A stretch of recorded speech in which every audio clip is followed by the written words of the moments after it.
काम किए थे, तो उनके हवाले से नई सड़कें बनाई जा सकती थी, नए इदारे बनाए जा सकते थे, बजाय इसके कि उन्हीं इदारों के नाम तब्दील कर दिए जाएँ, उन्हीं सड़कों के नाम तब्दील कर दिए जाएँ। तो ये सारा कुछ यहाँ पर हुआ है, जो कि होना नहीं चाहिए था।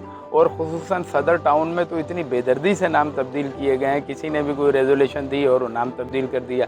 तो ये मेरा ख़्याल है कोई अच्छी अलामत नहीं है, ये तारीख़ को मस्ख़ करने की एक कोशिश है।